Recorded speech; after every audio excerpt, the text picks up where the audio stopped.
Merhaba arkadaşlar, online tesip dersleri programımıza hoş geldiniz. Bu bölümde yine yapraklar üzerinden devam edeceğiz. Yapraklar bizim bu sanatı icra ederken en çok kullanacağımız figürlerden biri.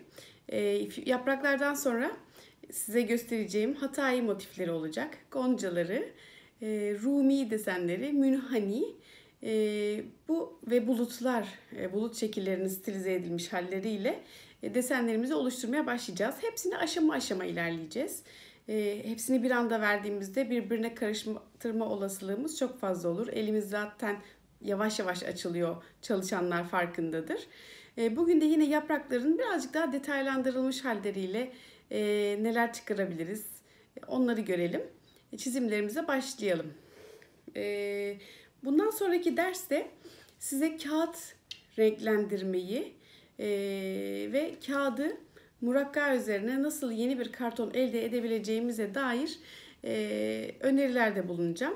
Onun için elinizde bulunması gereken malzemelerden biraz bahsedeyim. Bir muhallebi yapacağız. Bu muhallebide buğday nişastanız olmanız gerekiyor. Buğday nişastası, suyla açacağız buğday nişastasını. İçine birazcık şap. Bunlar aktarlardan bulunabilir şeyler. Biraz da jelatin, toz jelatin de olabilir. Böyle plaka halinde şeffaf jelatinler var. Onlardan da olabilir. İkisinden de bulunsun.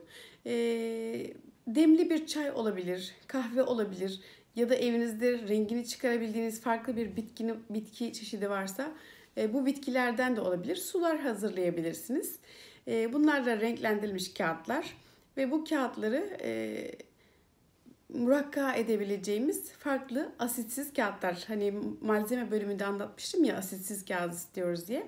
Asitsiz kağıt edinin ve bunları yapıştırabileceğimiz bir de suntalem. Yani şöyle bir 3-4 milim kalınlığında olabilir. Biraz daha kalın da olabilir. Şeylerden, marangozlardan temin edebilirsiniz. Suntaleminizin büyük olmasında fayda var. Büyük kağıt yapımında da kullanılır. Fakat denemelerinizi birazcık küçük bir suntalem üzerinde de deneyebilirsiniz. Böylece hem murakkayı hem de kağıt renklendirmeyi görmüş oluruz. O bölümde yine yapraklar üzerinden desen vereceğim. Hem kağıt işlemiyle uğraşırsınız bir sonraki hafta hem de yapraklara çalışmaya devam etmiş olursunuz. Elimiz iyice alışmış olması gerekiyor. Konu yavaş gitmiyor.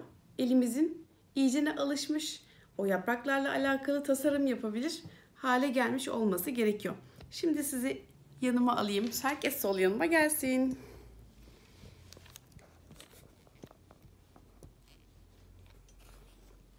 Kameramı ayarlayayım.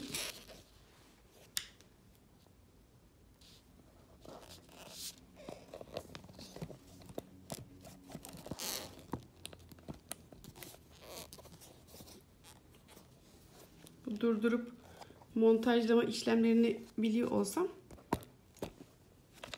ben YouTube'a bile çok zor yüklüyorum videoları. YouTuber gençlikle arkadaş olmak gerekiyor. Şimdi yaprakları çizerken ne yapıyoruz demiştik? Bir iskelet hazırlıyoruz mutlaka. Yapraklar hem tesip desenin içerisinde hem de halker desenin içerisinde farklı şekillerde kullanılıyor. Halker biraz daha sulandırılarak iri ve daha geniş görünümlü yapraklar ya da desenlerden ibaretti. Tesip deseninde ise daha küçük desenler kullanılıyordu. Şimdi biz yaprakları, tesipin içerisinde kullanılan yapraklarda hani çok detaylandırılacağımız bir hamleler yok. Hepsi çok küçük olduğu için olabilirlik sınırları içinde bütün yaprakların en küçük minik halleri ne çizebilirsiniz, zorla değil. Halker yapraklarında biraz daha zorlanırsınız. Bunların da birazcık daha detaylılarını sizinle bugün çizmek istiyorum. Size göstermiş olduğum geçen hafta şöyle bir iskelet üzerinde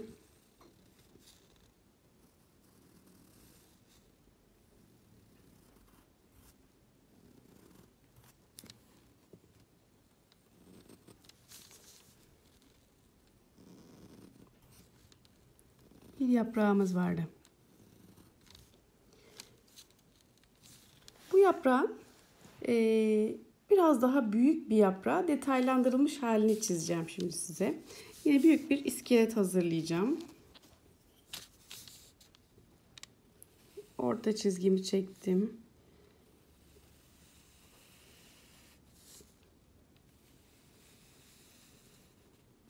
Bayağı büyük bir yaprak iskeleti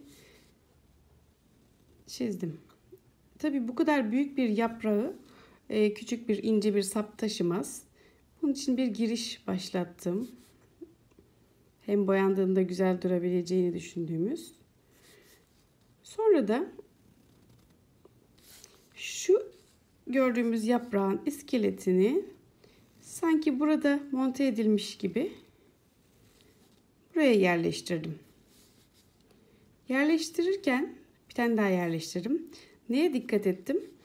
Yine sanki yaprağın ortası çizgisi olmuş olsa bu sapa birleşecek biçimde yerleşmek üzere çizdim bu yaprağı.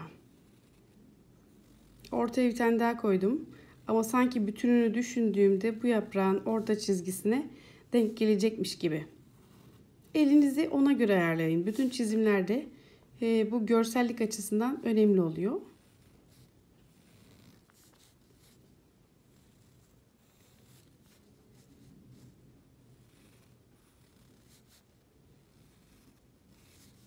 Bunların hepsini iskelet olarak tasarlıyorum. Bunlar yaprağımız değil.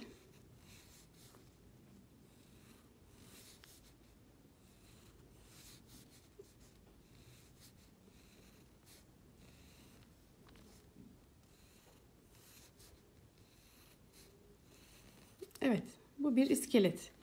Ardından eğer görünümü hoşuma gittiyse ya da beni rahatsız eden bir şey varsa iskelet üzerinde her şeyi düzenliyorum. İskelet çok önemli bu sebeple. İlk başlarda ben yeni öğrenirken düşünürdüm ki zaten çizeceğim alanı biliyorum. Neden sürekli olarak iskeletini çiziyoruz? Gereksizmiş gibi geliyordu ama öyle değil. Deseni tasarlarken bu yaprağı nereye koyacağınız, hangi kalınlıkta yerleştireceğiniz, diğer kullanacağınız çiçekleri, böcekleri hangi şekilde yerleştireceğiniz, kalınlıkta yerleştireceğiniz, birbirine bu kalınlıkların uyup uymadığı bu iskelet üzerindeyken belli oluyor. Renkli halini bile hayal edebiliyorsunuz. Bu sebeple de iskeletlendirme çalışması önemli. Hem de yapacağınız işin düzgünlüğünü de sağlıyor aynı zamanda. Bunların hepsinin orta çizgilerini düşündüğünüzde en orta çizgiye ulaşıyor bir şekilde. İskeletimizi beğendiysek kağıdın arkasını çeviriyoruz. Şöyle yaklaştırayım kameranın ayağının altına doğru. Şimdi de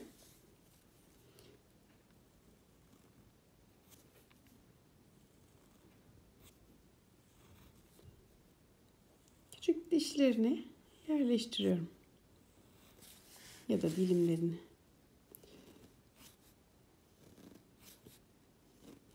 Yaprağınızı nasıl çizmeye karar verdiyseniz hepsi birbirine o şekilde uyumlu olacak.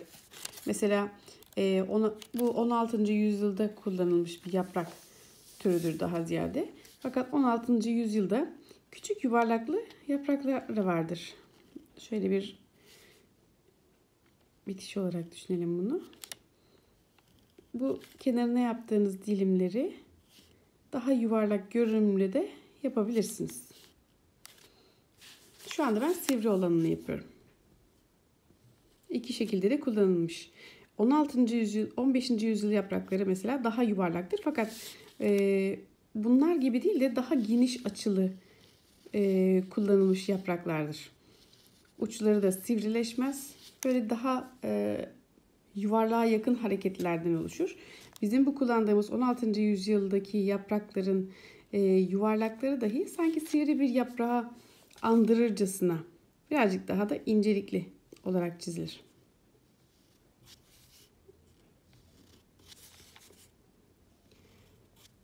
Desenler yoğunlaştıkça aslında kalem değiştirme ihtiyacı duymaya başlayacaksınız. O zaman 0,5 uçlu ya da 0,3 uçlu kalemlere geçebilirsiniz.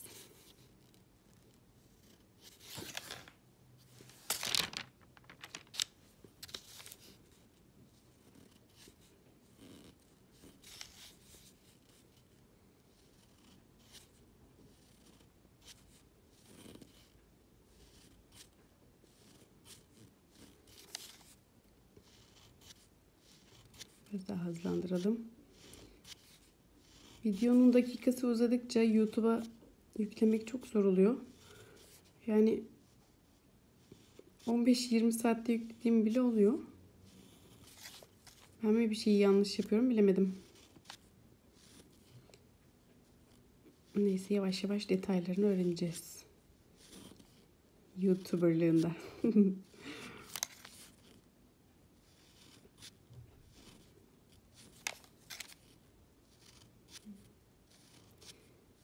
Dilimlerimizi bitirelim. Sonra arkadaki iskeleti sileceğim. Nasıl göründüğüne bakacağız.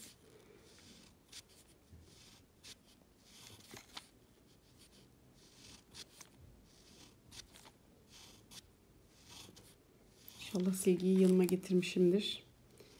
Burası benim çalışma masam değil. Çekim için daha iyi dursun diye salonda çalışıyorum şu anda.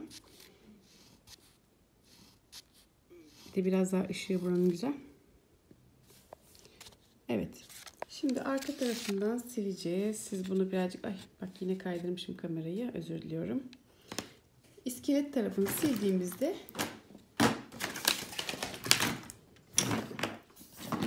evet, size silinmiş halini yemek programlarında olur ya, burada yapılmış var. Size silinmiş halini sonra göstereceğim. Çünkü silgiyi yanıma getirmemişim. Videoyu kapatırsam